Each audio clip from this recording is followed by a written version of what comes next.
কাস্টমারটা লজ্জা পাচ্ছে বলে কাস্টমার রিভিউটা দিতে পারছে না, প্রচন্ড লজ্জা পাচ্ছে। আজকে ডেলিভারি করতে যাচ্ছি, মোটামুটি দূর আছে, মোটামুটি এর আগের দিন রাত্রে যে ব্লগটা দেখেছিলে তার থেকে অনেক দূর, কিন্তু আজকে তোমার বাইকে যাচ্ছি না, আজকে ট্রেনে যাচ্ছি। দেখো হাতে করে ঝাঁকা নিয়ে যাচ্ছি, এর ভিতরে পাখিও আছে ক্যারেটের ভিতরে, এর ভিতরে খাঁচা ঢোকানো আছে।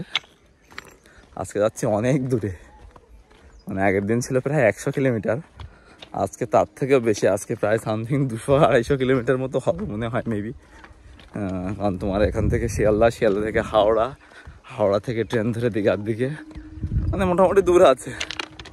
দুটো লাভবার্ডের বাচ্চা দিয়ে আসতে কোথায় যাচ্ছি তোমাকে দেখাবো, শেষ পর্যন্ত এন্ডিং পর্যন্ত দেখবে কোথায় যাচ্ছি, কীভাবে যাচ্ছি না যাচ্ছি। এর আগেও বলেছিলাম যে যার পাখি আছে সে বলছে দাদা এইভাবে নিয়ে আসলে পুলিশ ধরবে না তো, কারণ আমি নিয়ে যাওয়ার আগে ওকে ভিডিও করে দেখিয়ে দিয়েছি এইভাবে নিয়ে যাচ্ছি। তাই বললাম যদি ধরে, বন্ধুরা হাওড়ায় একটু ভয় থাকে, শিয়ালদার ব্যাপার আর হাওড়ার ব্যাপারটা পুরোপুরি আলাদা, বুঝলে। আমি তোমাদের বলবো যে হাওড়ায় যারা পাখি নিয়ে যাও তারা একটু কেয়ারে থাকবে, কারণ হাওড়ায় প্রচণ্ড চেকিং হয়। শিয়ালদায় কোনো ব্যাপার না, শিয়ালদায় আমি ওপেন প্ল্যাটফর্মের মধ্যে পাখি হাতে করে নিয়ে যেতে পারবো, যে কোনো লিগাল পাখি, ইনলিগাল পাখি ছাড়া। কিন্তু তোমার হাওড়ায় একটু প্রবলেম হয়, হাওড়ায় তাই একটু পাখি সাবধানে নিয়ে যাওয়া বেটার। আমি হাওড়ায় খুব কম পাখি ট্রাভেল করি, নিয়ে যাই না বলবো না, কিন্তু হাওড়ায় পাখি নিয়ে যেতে গেলে একটু কেয়ারে থাকবে। আর সবসময় হাওড়া প্ল্যাটফর্মের ভিতরে বেশি টাইম ওয়েস্ট না করলেই বেটার হয়। চলো বন্ধুরা দেখা যাক কী হয় না হয়, যদি কোনো প্রবলেম হয় সেটাও তোমাদের দেখাবো ভিডিও করে, কোনো চাপ নেই। চলো দেখি কী হয়, আজকে এইভাবে ওপেন নিয়ে যাচ্ছি, দেখি এক্সপেরিমেন্টটা কেমন হয়। চলো, ট্রেনটা সবেই বালিগঞ্জে ঢুকছে, ট্রেনটা পথে যাবো বালিগঞ্জে, ট্রেনটা জাস্ট ঢুকছে, এখন শিয়ালদায় পৌঁছায়নি, শিয়ালদায় পৌঁছতে এখন দেরি আছে, সবাই বালিগঞ্জ ঢুকছে। এবার দেখো আস্তে আস্তে শিয়ালদায় ঢুকে গেছি। শিয়ালদা এখন দেখতে ফাঁকা লাগছে, কিন্তু এবার আমার লোকজন সব নামবে, নেমে দেখো ছোটোছুটি করছে যখন, তখন দেখো কি সবসময় তোমার চেষ্টা করো পাখি নিয়ে ভিড় দিয়ে যাওয়া, ভিড় দিয়ে নিয়ে গেলে তোমার কোনো প্রবলেম নেই, যেটা আমি করে থাকি, ভিড় দিয়ে সবসময় পাখি নিয়ে যাবে। এই দেখো আমি শিয়ালদা মেন পুরো সাইড না, পুরো ডিরেক্ট লোকের মাঝখান থেকে নিয়ে যাবো, পুরো ভিড়। সব বন্ধুরা ফাইনালি দেখো আমি হাওড়ায় পৌঁছে গেলাম, কিন্তু পথে দেখাতে পারলাম না, কারণ পথে আমি বাসে এত ভিড় ছিল, আমি তোমায় দেখাতে পারিনি বাসের ট্রাভেলটা। হাওড়ায় চলে এলাম, হাওড়া থেকে এখান থেকে র্যাপিডো করলাম, হাওড়া প্ল্যাটফর্মে ঢুকলাম না, এখান থেকে র্যাপিডো করলাম।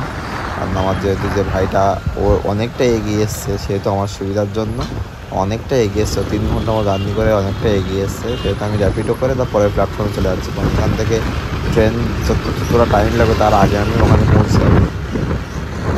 আমি ফেরার সময় হাওড়ার ওপর দিয়ে ফিরবো, কিন্তু যাওয়ার সময় আমি র্যাপিডো করে একটুখানি, র্যাপিডো বেশিক্ষণ টাইম লাগবে না, 5-6 কিলোমিটার মতো ডিস্টেন্স, তারপরে প্ল্যাটফর্মটায় আমি যাচ্ছি।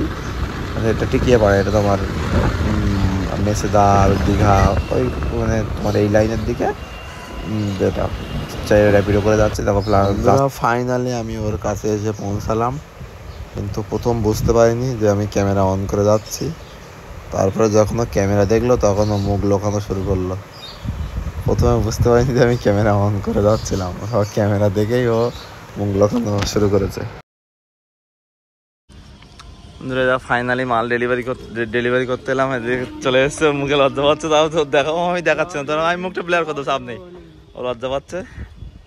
এতক্ষণ জার্নি করে এই সবে মাল দিতে পৌঁছালাম, তাও অনেকটা এগিয়ে এসছে, আমি বেশি দূর যাওয়া লাগেনি, ও অনেকটা, প্রায় 3 ঘন্টা জার্নি করে এগিয়ে এসছে, আমার জন্য একটু খুব ভালো লাগলো, 3 ঘন্টা মতো এগিয়ে এসছে, আর আমার একটু দেরি হয়ে গেছে, বুঝলে।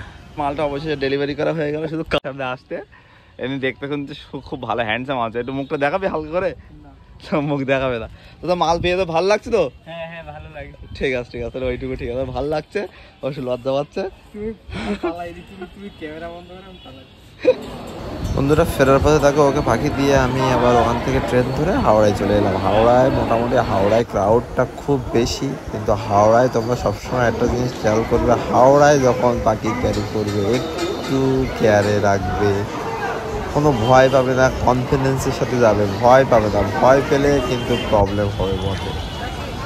বন্ধুরা ভিডিওটা ভালো লাগলে লাইক করে দিও, শেয়ার করে দিও।